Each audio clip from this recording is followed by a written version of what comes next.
Alan Benites, welcome to the podcast. It's a pleasure, Mike. Great to have you, man. So, if you would, tell people where you live and what you do. I am from Salinas, California. I am in business with a marketing firm. We market financial products, financial services. Sounds good. And um,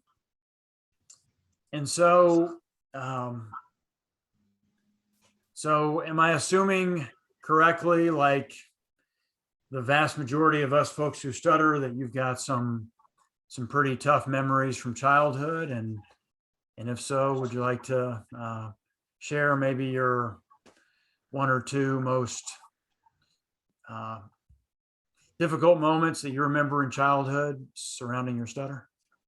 Yeah, definitely.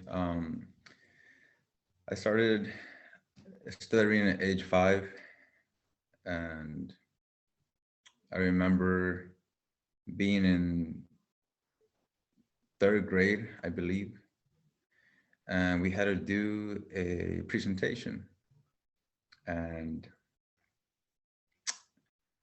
it was very difficult for me because I knew I had to present, and I had a stutter, and so I told myself that I was not going to do it.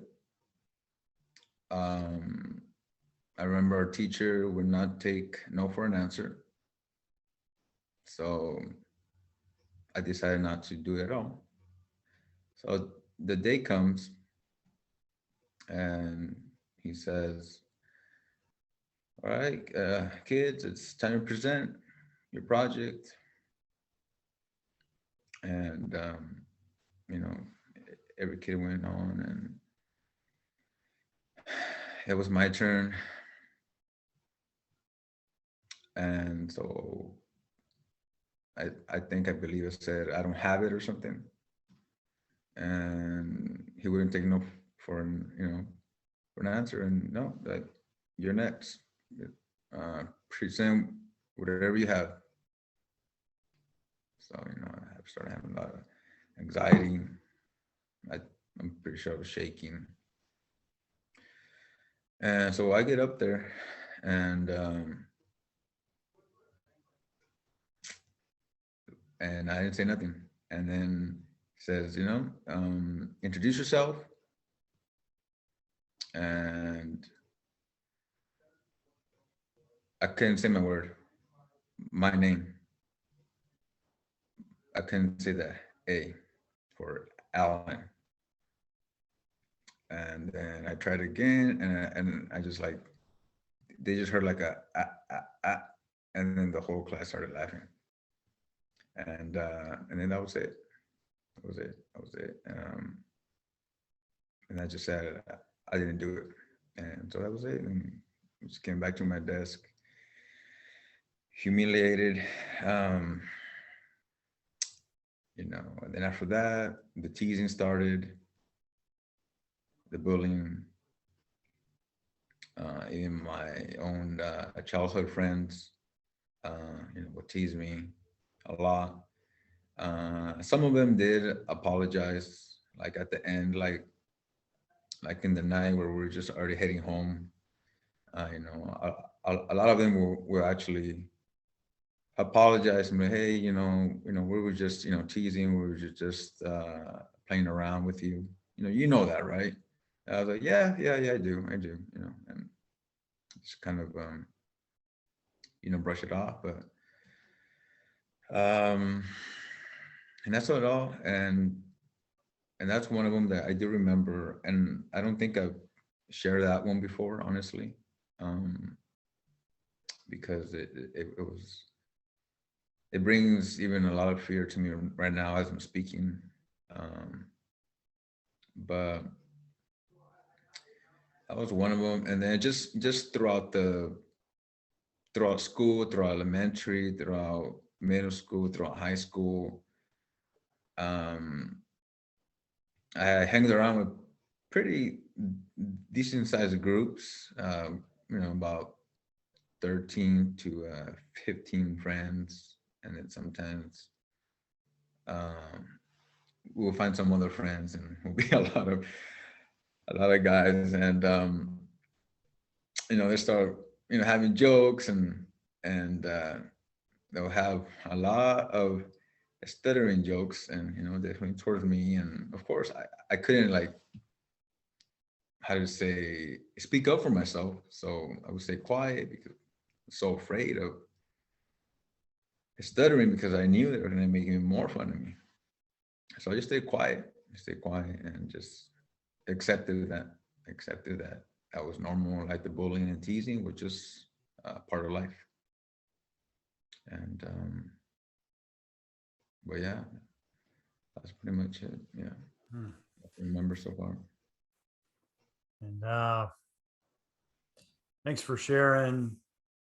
And I think that's myself and a lot of people watching will remember having very similar experiences to that. Um,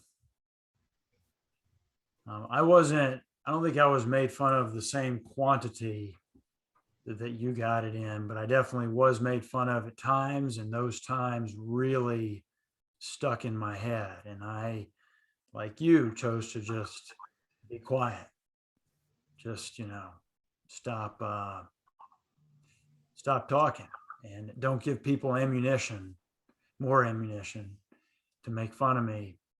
And so that obviously stops us from being us because we're sitting there in the group listening, have something to say, but nope, not going to say it. I'm just going to be quiet. So people don't really get, our thoughts and personality and contributions and all that stuff. And I think in a lot of ways, that's probably the biggest tragedy or potential tragedy of living with a stutter. Um, and so, did those feelings that began in childhood, did they sort of persist into adulthood? Oh, definitely did. Um, the fear of studying took over my life. Um, definitely took over my life. I didn't. My parents always wanted, me to fall into a different career. Something like an architect or something. You know, like in those type of lines. But they all had to do with presentations, public speaking, like a lot of public speaking, and something I shied away from a lot. And so I was always looking. So what am I going to do um, in life? What am I going? I was always looking for something that is, is going to require me to talk less or not have that many interactions with people. Um, so I started going to school for computer science because I thought I wanted to become a computer engineer. I saw a video or some sort that basically you're just there like in the cubicle and you're just working and you don't have much interaction with people. I was like, oh, you know what? I think I could do that. If I don't have to talk to people, I think that'll be great for me. So I started going for that. Then I found out later on that I didn't quite like it. And so I was just kind of bouncing around many subjects. And then eventually, at age 18, I got a customer service job. My cousin referred me to um, to that job where he was working at. It was like another department, and I was being a cashier um, at a auto parts store. And then I also had like a gas station, and I was terrified. I was very terrified of even calling them because at the time at 18, I still couldn't really make a good phone call um, because one of the first things they ask is, "What's your name?" I couldn't even say my name. I could probably say my name probably 1 out of 10 times, or 1 out of 20. Um, for some reason that day went well. So the secretary's like, "Oh yeah, by the way, I know your cousin said that you'll be calling. So yeah, I got your contact info." Like I got your contact info, and I was like, "Oh great, I don't have to send my name. All right, great. You already know who I am." They're like, "All right." So they set up an interview, and I was terrified for that interview. I went in, and of course I stuttered, and usually when people um, hear me stutter, they think that I'm very nervous, like very nervous. And um, so, the manager said, you don't have experience yet. I don't think you qualify to work with us and stuff like that. And then, we'll see. We'll give you a call back. Yeah. So like a week passed by, and I actually got called back, and so happy that he offered me the job. That was my first time in customer service, and I was so terrified. I would go every single day, terrified, sweaty palms. I mean, I, I honestly probably lost weight just because of all the sweating I was going every single day. And but thank God that everything went well. Um, the people who didn't notice me that I had a stutter, they were so kind, so polite. They don't even they didn't even like point it out. They just kept on talking to me, and they wanted to get to know me. Who is Alan Benites? Who is this new guy? Who's this new guy here? And then I always love to help people in whatever shape or form. Um, in the gas station we had elderly people, like that. There was a lot of so sometimes they had arthritis, and they couldn't really grab the nozzle, and put it into their car. And so I would see that right away, and I would ask one of the other cashiers, "Hey, can you cover for me? I'm gonna go help them out." I used to run, honestly. I used to run. I don't know why I used to run. I am a runner, but I used to run. It's pretty funny, but just kind of remember. But I used to run a lot, even though you're not supposed to do that in a workplace. It's very dangerous. You could slip, trip, and fall. So I would kind of run, and I would go out there, and I'm like, let me help you, man. Let me pour. And they'll be so grateful, and they'll just start conversating with me, and I think that like I felt so grateful for helping, and them just taking the time to talking to me. And then I started conversating. So I felt comfortable, and when I felt comfortable, I didn't stutter. Um, I didn't notice that at the time. Uh, I noticed it like so many years afterwards, that when I get comfortable with people, I don't stutter.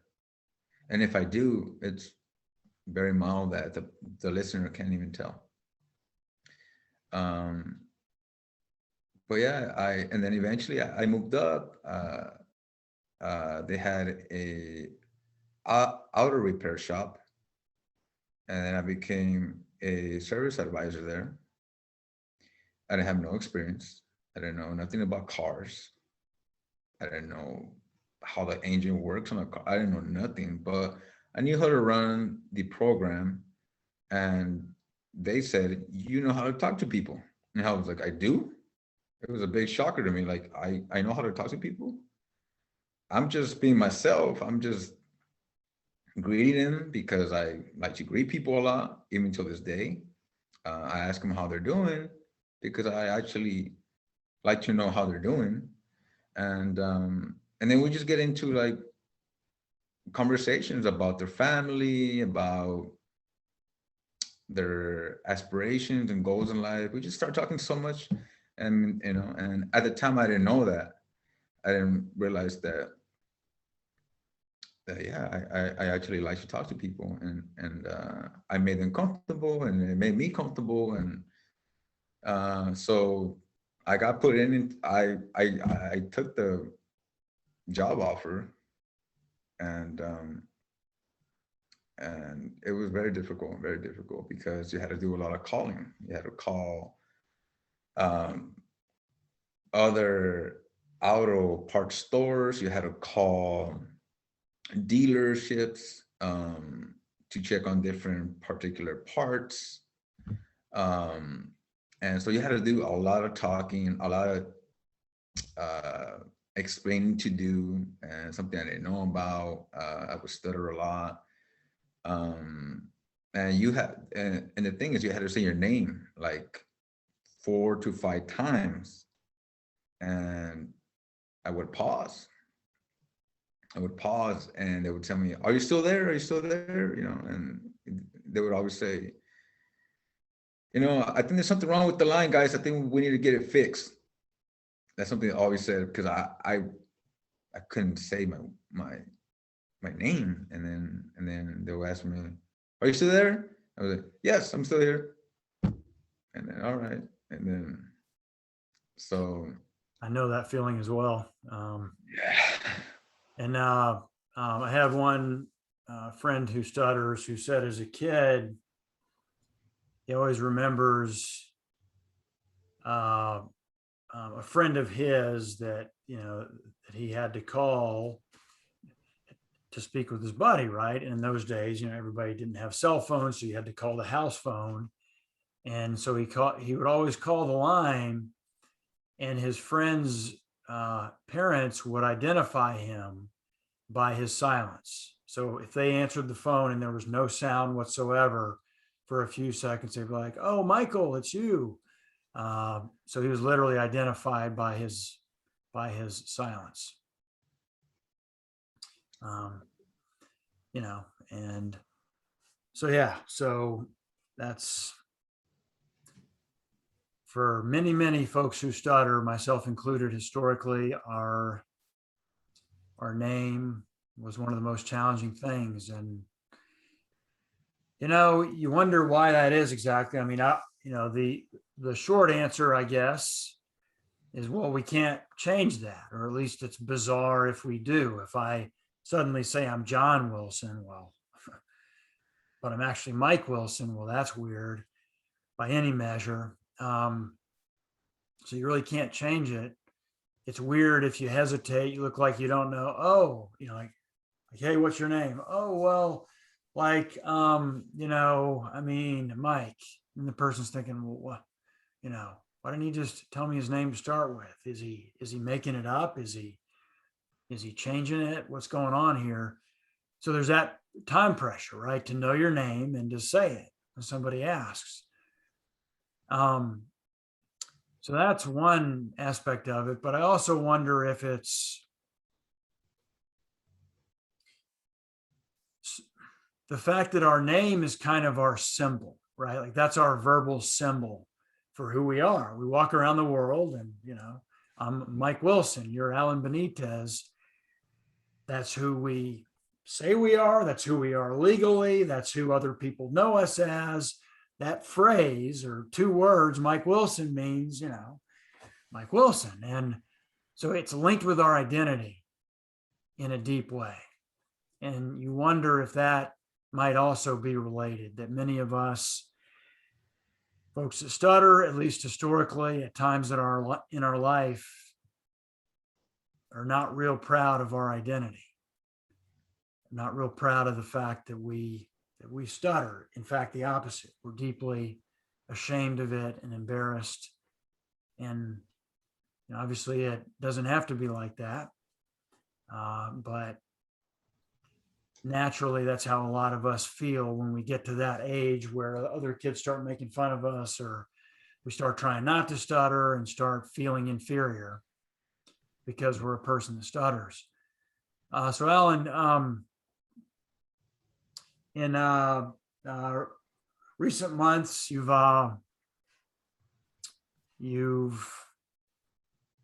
well, tell us about your journey in recent months, if you would, your stuttering journey.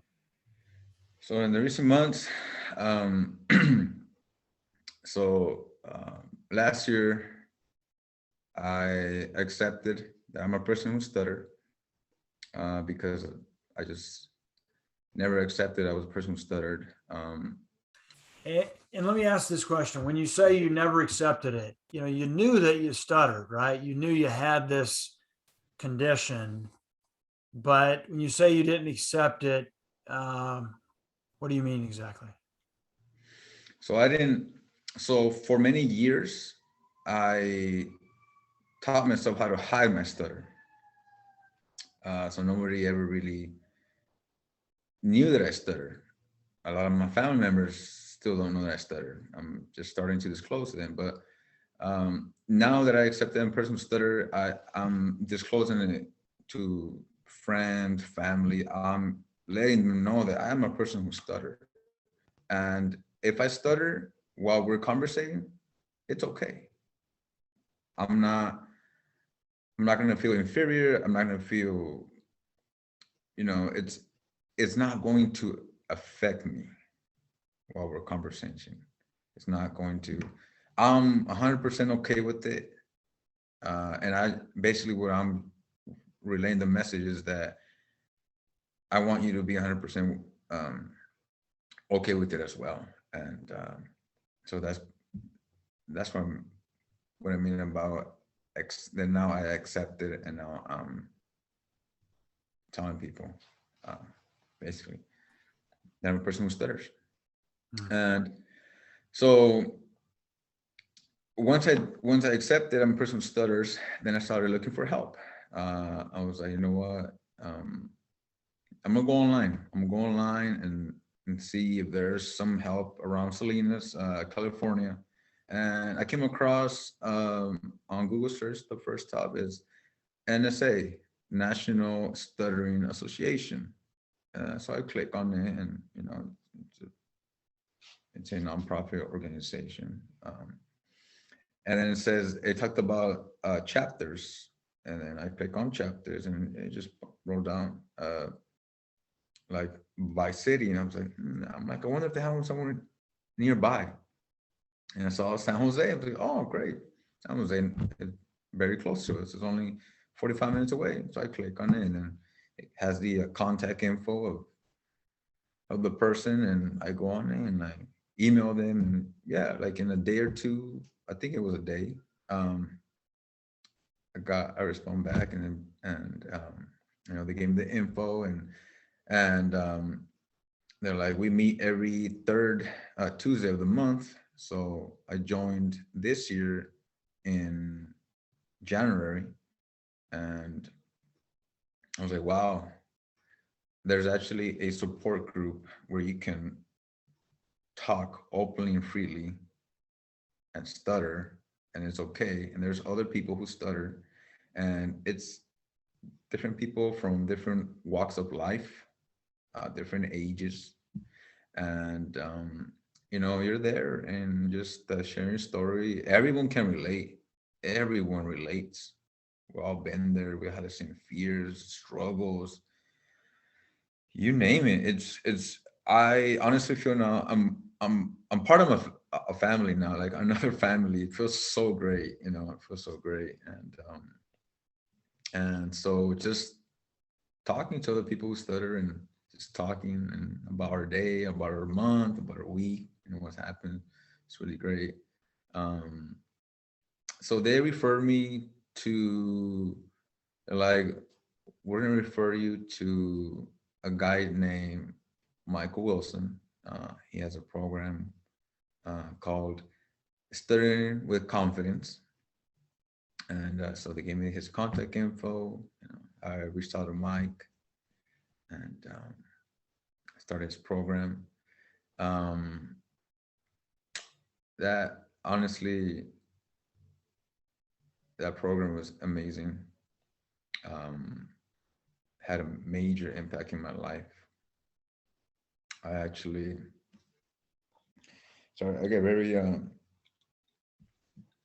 get very emotional because, like I said before, stuttering, took over my life. And after the program, I was able to actually have control over my life now.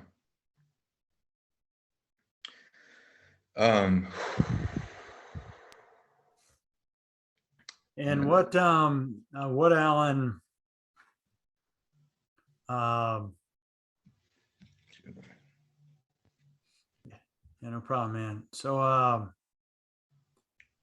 sort of one step at a time. So, what did phase one?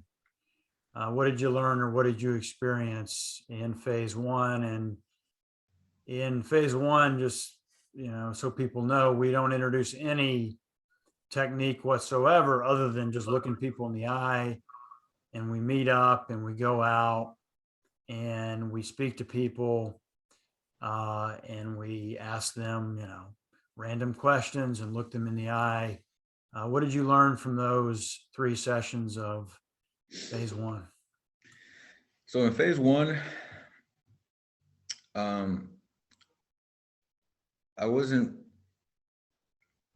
didn't have that much fear, but I was a little bit scared of just going out there in public and talking to people. I mean, I usually don't do that. I mean, I usually just greet people, but this time I was actually going to, introduce myself, or maybe ask them about a product a little bit more into depth. So I always had the belief for so many years that if I stutter in front of people, they would lose interest in me, because in the past, every time I stutter, I would look away, and then I would make the listener very uncomfortable.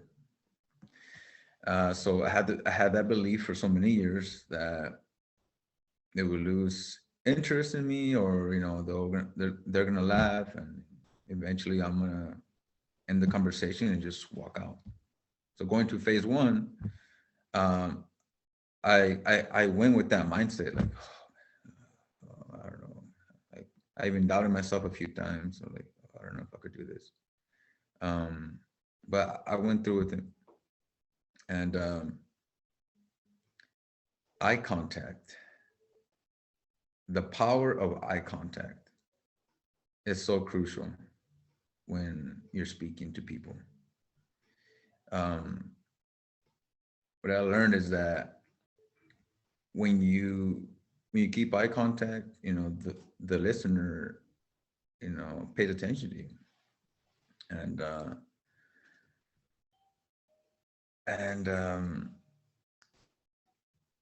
I don't know, I feel like they can feel your energy while you're keeping eye contact. You're feeling the energy and you're talking. I was like, wow. And then I stuttered a few times and nothing happened. I kept eye contact and they were just talking to me. They were happy that I was talking to them. I was like, wow, like I had it all wrong. Like I made up this belief for so many years, and it kept on like affecting me, kept on controlling over me, over my mindset. So it definitely changed my mindset then. So now, but yeah, it definitely changed my mindset. And so essentially realizing that, wait a second, it is okay to stop. I can go out there and I can talk to people, even people that don't know me, that might not know what's going on at first, but they'll still hang in there. They'll still be cool. Um, and it's really not near as big a deal as I thought it was.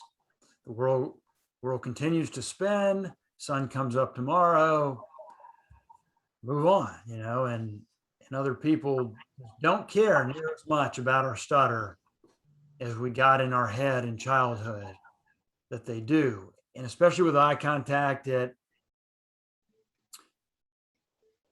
way I like to describe it is when we're looking away and we're blocking, doing that, we're kind of all alone in that moment. We're looking over here, we're in our own little world. We have no idea what's going on with the other person. But when we're looking at them doing that, now we're both in this moment together. We're just two equal human beings here having a conversation. Yes, I'm the one with a speech impediment, but I'm looking at you. I'm still talking. I'm going to finish my sentence. Please be respectful. And it really, I don't want to say influences, but it gets people to just have respect for you, to hang in there with you, to listen to you, to be patient. And they're figuring, and I think a part of that is they figure out much faster. Okay, I guess he's got a stutter. No worries. When we're looking away, it's like, they're sitting there thinking, what's going on? Is he done talking? Is he still with me? What's happening? And all that nonverbal communication, that face-to-face nonverbal is lost when we're looking over here. We have no idea whether the person is looking confused or whether they're looking, empathetic or whether they're looking rushed, or we have no idea what's going on with them. And so all this extra communication, and what's the point of talking? It's to communicate, right? It's to get what's, in our mind into the listener's mind, and vice versa when they're talking, for us to understand what they're saying. That's the whole point.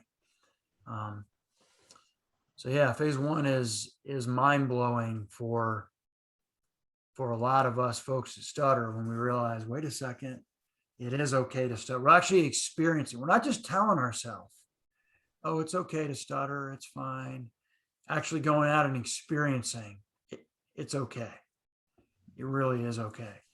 And there's no reason for us to be terrified of this or to run away from this. It's just a stutter.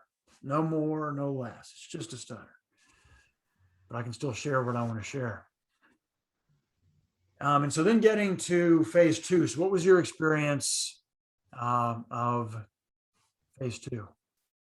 And phase two, so people know, is like a 3-day intensive. So we do 33 hours squeezed into a 3-day time period, 11 hours a day. And, that's where I teach you guys the technique, and we do everything as a group. So we're all taking these steps together. We're all in this journey together at the same stage. Although there are, some grads that come back for phase two. So there are, some people that are already graduates, but all the new trainees are going through it at the same, at the same stage. What was your experience of that? I have to admit, the phase two was intense. And I've been in training for that long, for 3 days. All the techniques you taught us,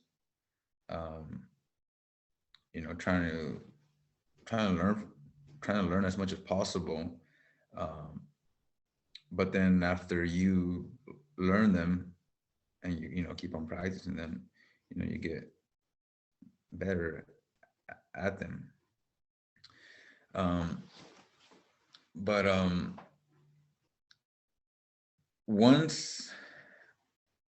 once I started learning about breathing techniques, and everything that was being taught, my mindset was just changing. It was just changing. And something I was like, man, I have tools now. I have tools to use now. I was like, yeah, because so many years I had nothing. I would get into blocks and I didn't know what to do. Um, and I would end the conversation and just leave, literally just leave. And, but now I know what to do when I have a block, and it's okay. And then I have my tools with me, and I have many, not just one. I have many. So it's an amazing feeling. I'm I don't know. There's no words to explain it. It's a great emotion, in my heart. Just to have those tools, those techniques. And of course, it takes practice. So you keep on practicing every single day. But it was a really great feeling. So once we learned the techniques, we were going out, and now we needed to apply our technique with people. And what I've learned is that when I started talking to people, they became students, and I became the teacher, because they were just concentrating, like they were focusing on what I was, telling them, what was my conversation. And then when it shifted, whenever it was their time to speak, they became the teacher, and now I became the student. So by becoming the student, you actually become a better listener, because now you're paying attention to what they're really trying to say, versus before I would be thinking, okay, I have all these thoughts, all these beliefs, in my head. I'm like, oh my God, if I stutter now, what's going to happen? What's going to happen? So you can't really concentrate on what the people are saying. So now it's different. It's a different mindset. Now I'm a student. I'm listening, what they're saying. I could respond more effectively. I could contribute more to the conversation.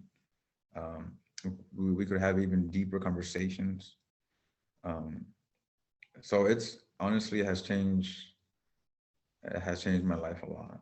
And I'm getting to know now more people in my community. My neighbors, took me like 2.5 years to actually start having conversation with my neighbors. And it's all because studying with confidence. That's what it did to me. Now I speak with confidence now. And that's just an amazing feeling, honestly. Music to my ears, man. That's why I do it. And it's so satisfying for all of it, and I'm sure you experience this also when you're going through the process with, sort of your brothers and sisters, so to speak. We're all learning it together, and we're all contributing to each other's success. We pick each other up, as now that we're into phase 3, which of course is the rest of our life, because none of us are cured. We all need to continue to practice, and that daily, if people have time to use it every day, support with other people in the program. We're all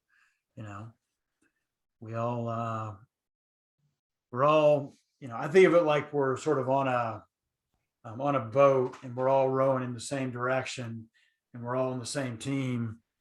And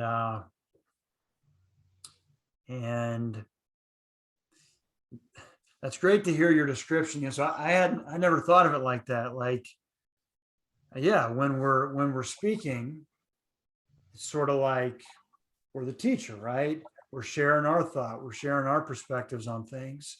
And when we're listening, we're the student, we're learning from other people. And you're right, that makes you, that being an active listener, trying to learn something from this person. And no matter who you talk to, for the most part, you can always learn something, right? Even the, I mean, even the homeless guy, if we have a conversation with him, we might, pick up a couple things, anybody, you can learn from anybody, and everybody's got value in that sense. And it sounds like, you feel like you've discovered sort of full communication and what that is all about. And, deep communication, learning from the other person, sharing with them, and having that back and forth interaction where we're making each other better, essentially, from every conversation we have. Yeah, definitely. I had the pleasure of meeting a lot of people now, and they feel really comfortable now, with me. And my wife actually pointed out, you get into really deep conversation with people, and it's because they trust in you, the energy, they feed off of. And a lot of people have told me their life story, and some of them I just meet them for the first time, and some I run into them again, and they just tell me their life story. And honestly, I take it like uplifting, because there's a lot of people who go through way worse things in life. And sometimes we think that we're the only one that is struggling, but honestly, all of us struggle with something in our daily lives. All of us do. And just taking into that in consideration, I feel like we can become more compassionate for people. And so I'm looking forward to the rest of my life. I feel, well, I do now belong to a group of great people now. I have other sturdy friends that we have now, and from all over the world. It's pretty cool. It's pretty cool. And when we get to share our time through through Skype, it's a great feeling. It's a great feeling. So, Right in your group, you're in California. There was a Canadian who's from Afghanistan originally. There was a person in the UK who's from Nigeria originally. There's a person in India. Someone from Kuwait, one of the grads, joined us during a lot of phase 2. So yeah, it's a really, diverse, knowledgeable, just, supportive, cool group of people. It's a great stuttering tribe, so to speak. So that's good stuff, man. And yeah, and I think, that power, I mean, that's awesome that you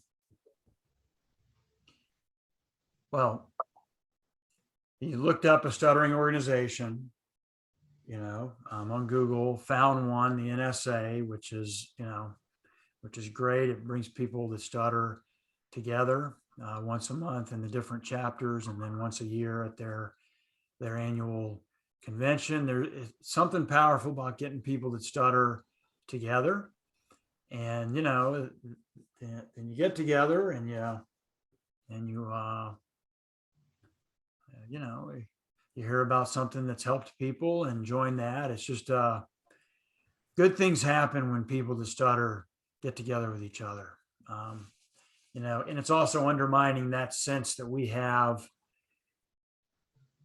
historically in our life that, well, if you have a stutter, you're less than other people, but you get together with other people that stutter and you realize, wait a second, I like them just as much as I like my non-stuttering friends. Stuttering's fine, it's not the end of the world. And it doesn't make you a lesser person. It just doesn't. It's just a stutter, and it's so powerful, I think. No, definitely. I always wanted to belong to, to something like, to a group. And I'm glad I belong, to a great group, that, we have shared, our stories, and, we shared a lot of emotions together. And even it's through Zoom, but we just, we felt our energies going throughout the computer, just, Mhm. and many miles away, if you think around the world, so it's amazing, uh, communication in general, what you can do with it, or what you choose to do with it. I agree, man. And you're a great addition into the group. You're, that, you know, positive mentality and hardworking and honest and all that good stuff is a great, great addition for sure. So we're happy to have you. And so we're coming to the end. Any last words? I'm just so grateful, for you, for stepping up. It takes a lot of courage what you're doing. Um, you know, getting your name out, getting your program out. You know, and now through word of mouth, it's spreading. I'm definitely, um, spreading the word in my community. Um, I'm letting know, I'm letting everyone know, if you know someone who stutters, give them my contact info. And that's what I'm doing. Um, I always wanted to help people, and I am helping people, and I thank you so much for you as well, Mike, for having that will of helping people. You know, um, what I do want to say is never lose faith, never lose hope. Um, keep on working towards your goals, keep on working to your dreams, be persistent, and trust me, you will get there. You will get there. Thank you very much, Mike. Well said, man.